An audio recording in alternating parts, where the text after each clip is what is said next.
There's a photograph that still exists in a county archive in eastern Tennessee. It shows 11 people standing in front of a limestone house. They're all wearing black. They're all smiling.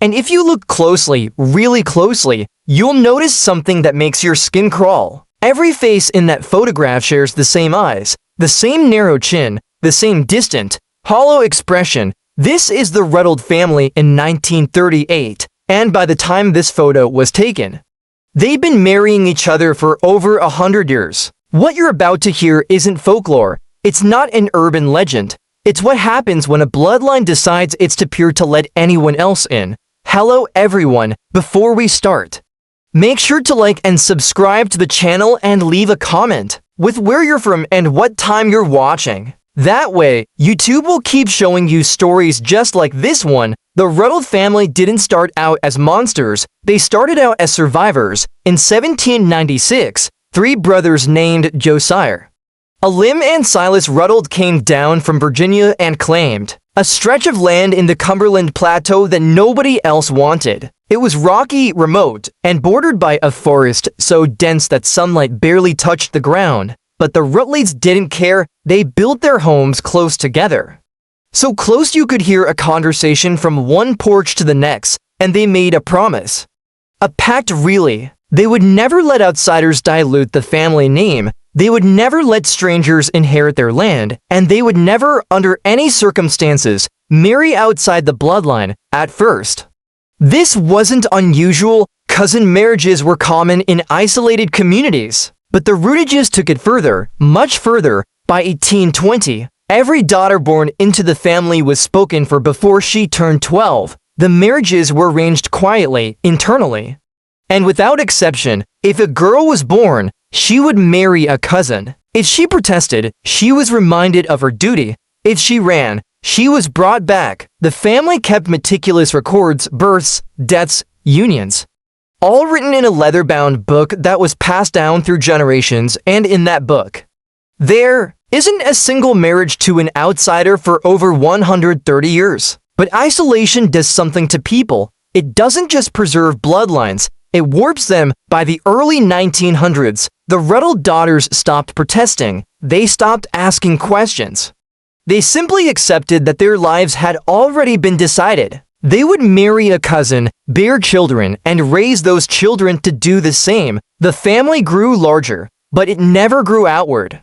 It folded in on itself tighter and tighter like a fist that refused to open. And the daughters, those quiet, obedient daughters, became ghosts long before they died. There are stories the locals still whisper about, stories they won't say out loud unless they've had a few drinks and the sun's already gone down. They talk about a girl named Miriam Rutledge, who tried to leave in 1912. She was 16 years old and engaged to her second cousin, a man named Thaddeus, who was 20 years her senior. The night before the wedding, Miriam disappeared. They found her 3 days later wandering barefoot along the treeline, her dress torn and her feet bleeding. She wouldn't speak, wouldn't eat, just sat in a rocking chair and stared at the wall until the wedding was rescheduled. She married Thaddeus 2 weeks later, and according to the records, she never smiled again. Then there was Adelaide Rutledge, who in 1923 gave birth to a son with no ears,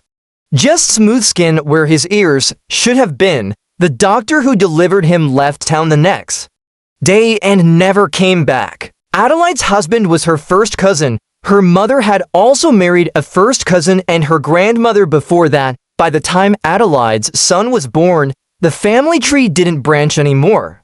It circled, it looped back on itself like a noose. But the Rutledges didn't see it as a problem. They saw it as loyalty, as purity, as proof that they were different from everyone else. The town knew, of course, they knew, but nobody said anything.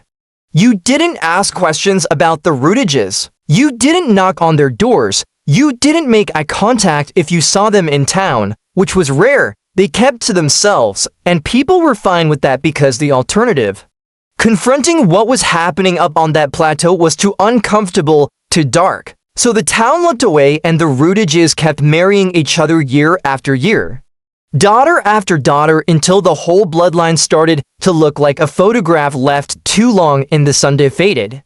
Distorted, wrong, but in 1937, something changed. A girl named Constance Rutledge turned 18, and unlike every daughter before her, Constance refused to marry her cousin. She refused quietly at first, then loudly, then violently. And when the family tried to force her, she did something no Rutledge daughter had ever done before. She ran into the woods, and she didn't come back. For 3 weeks, the Rutledge family searched those woods. They walked in lines, shoulder to shoulder, calling her name until their voices went hoarse. They checked every hollow, every abandoned shack, every cave they knew about. But Constance was gone, and the longer she stayed missing, the more the family began to fracture. Some said she'd been taken by animals. Others whispered that she'd taken her own life rather than submit. But her mother, a woman named Edith, who had herself married a cousin at 15, believed something else entirely. She believed Constance had found a way out. The town started talking, not loudly, but enough. People began asking questions the Rutledges didn't want to answer. Where did the girl go? Why did she run? And what exactly was happening up on that property? That would make a young woman choose the wilderness over her own family. The sheriff drove up to the Rutledge homestead twice. Both times he was met at the gate by Constance's father, a man named Garland, who told him in no uncertain terms that this was a family matter. The sheriff didn't push. He never did. And so Constance remained missing, a ghost in the woods, a name people stopped saying out loud. But then in the spring of 1938, Constance reappeared. She walked out of the forest on a Tuesday morning, alive and healthy, wearing a clean dress that nobody recognized. She wasn't alone. Beside her was a man, tall, lean, with dark hair and eyes that didn't match anyone in the county. He didn't give his name, didn't say where he was from. He just stood there, one hand resting lightly on Constance's shoulder, and waited.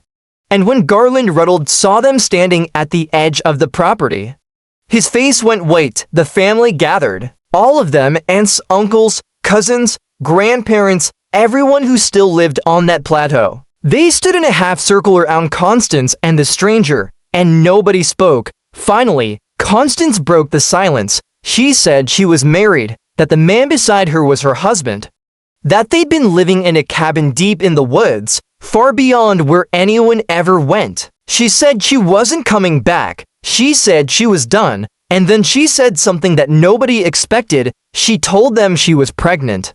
There's a kind of silence that isn't just the absence of sound, it's the presence of something else, something suffocating. That's what filled the air when Constance said those words. Her family didn't move, didn't breathe. They just stared at her belly like it was a wound that had opened in front of them. Because in their minds, this wasn't just rebellion. This was contamination. This was the end of everything they'd spent over a century protecting. Garland Rutledge was the first to speak. He asked the stranger his name. The man didn't answer. Garland asked where he came from. Still nothing. He asked if the stranger understood what he'd done, what he'd taken. And the stranger just looked at him with those dark, unreadable eyes and said, "She chose me." That was all. 3 words. But they hit the family like a slap because no Rutledge daughter had ever chosen anything. Not in living memory. Choice wasn't part of the arrangement. Obedience was, duty was, and now Constance had shattered it. Edith, Constance's mother, tried a different approach. She begged. She wept. She told Constance that she didn't understand what she was doing. That she was throwing away her birthright, her family, her place in the world. She said the stranger would leave her, that he'd get tired of her and disappear. And then where would she be? Alone, ruined, a mother with no name and no home. But Constance didn't flinch. She looked her mother in the eye and said, "I'd rather be ruined than be like you." And that was the moment Edith Rutledge's face changed. The sadness drained out of it. What replaced it was something colder, something final. The family made their decision that night.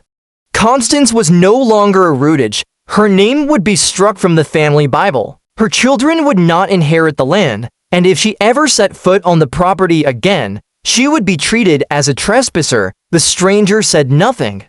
He just took Constance's hand and led her back into the woods, and as they disappeared into the trees, Garland Rutledge whispered something under his breath that only a few people heard. He said, "She'll be back. They always come back." But Constance didn't come back. Not that year, not the next. The family waited, certain that hunger or hardship or the simple cruelty of isolation would drive her home. But the woods stayed silent. No one saw her in town. No one heard from her. It was as if she'd been swallowed whole. And slowly the Rutledges began to convince themselves that she was dead. It was easier that way. Easier than admitting that one of their own had chosen freedom and survived it. Life on the plateau continued as it always had. Daughters married cousins. Babies were born. The family Bible was updated with new names, new unions, new deaths. But something had shifted. The younger girls started asking questions, quiet ones at first. Where did Constance go? Is she really dead? Did she have the baby? And the family would shut those questions down fast. They'd say Constance was a mistake, a cautionary tale, a girl who broke the rules and paid the price. But the questions didn't stop. They just went underground, whispered in bedrooms, scribbled in journals that were later burned. The girls were watching now, and they were starting to wonder. In 1941, a census taker came through the area. He knocked on the Rutledge gate and was turned away, but not before he saw something strange. He saw a group of children playing in the yard, and he noticed that several of them looked wrong. Not sick exactly, just off, eyes too far apart, fingers that bent at odd angles. One boy had a jaw that didn't close all the way. The census taker wrote it down in his notes, but his supervisor told him to leave it alone. Some families, he said, don't want to be counted, and some things are better left unrecorded. But in 1943, something happened that the family couldn't ignore. A girl was born. Her name was Iris, and she looked exactly like Constance. Same dark hair, same sharp cheekbones, same defiant eyes. The midwife who delivered her said it was like seeing a ghost. But Iris wasn't Constance's child. She was the daughter of Constance's younger sister, Louisa, who had married their mutual cousin just months after Constance disappeared. And from the moment Iris was born, the family knew she was going to be trouble. If you're still watching, you're already braver than most. Tell us in the comments, what would you have done if this was your bloodline? Iris Rutledge grew up hearing the story of her aunt. Not from the family, they refused to speak Constance's name, but from the silence itself. From the way conversations stopped when she entered a room.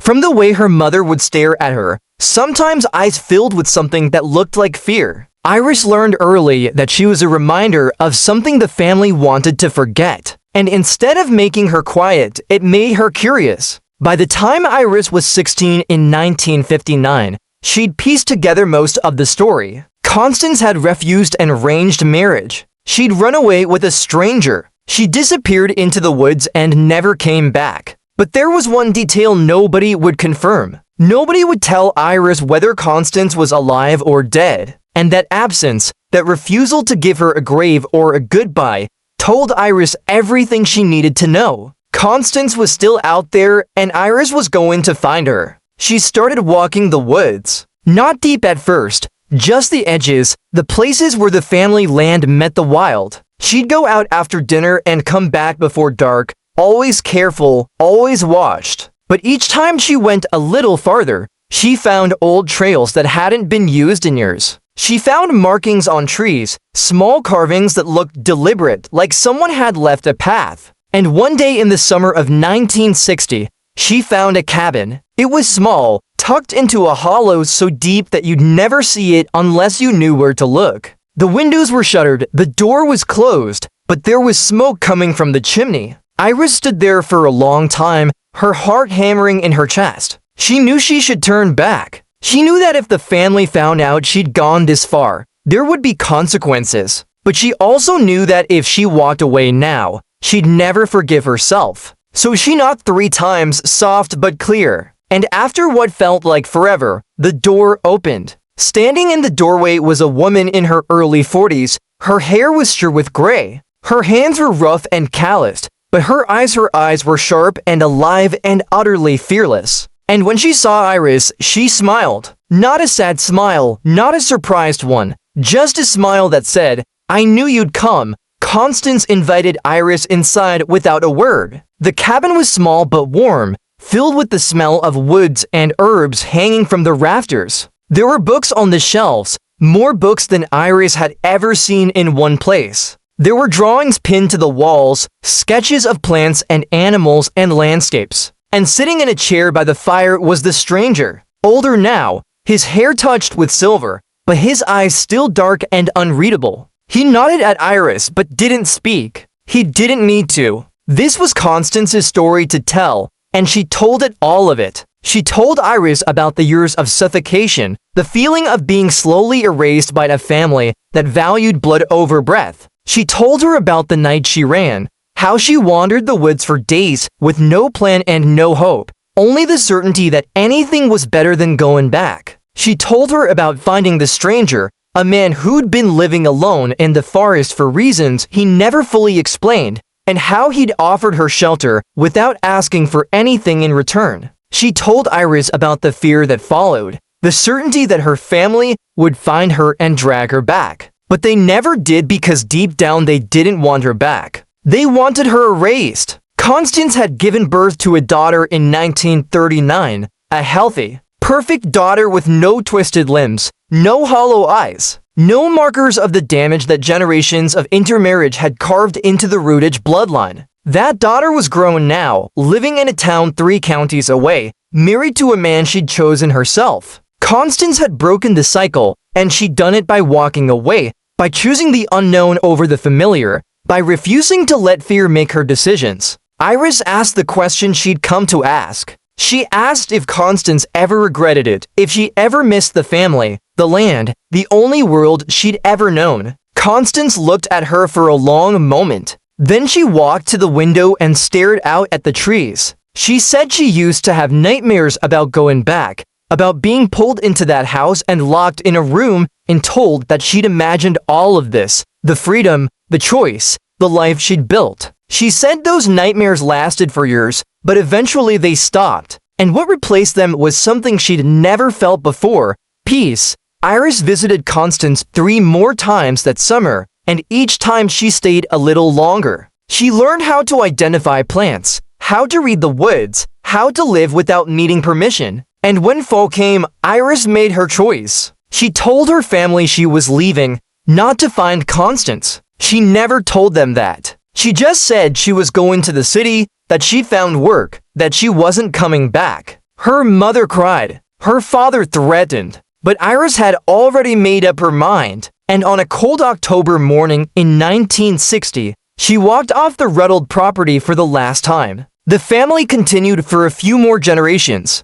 but something had broken. The daughters kept leaving. Some ran to distant relatives. Some married outsiders. Some simply disappeared. By the early 2000s, there were no Rutledges left on the plateau. The land was sold off in pieces. The houses crumbled, and the leather-bound family Bible, the one that recorded over a century of cousin marriages, was donated to a historical society where it still sits today in a climate-controlled room that almost nobody visits. But every now and then, someone opens it, and they see the names row after row of daughters who never had a choice. And they see the blank space where Constance's name used to be scratched out so violently that the paper tore. And if they're paying attention, really paying attention, they'll notice something else. Written in the margin in handwriting that doesn't match the rest of the book are 4 words. Small, faint, almost invisible, but unmistakably there. She got out alive.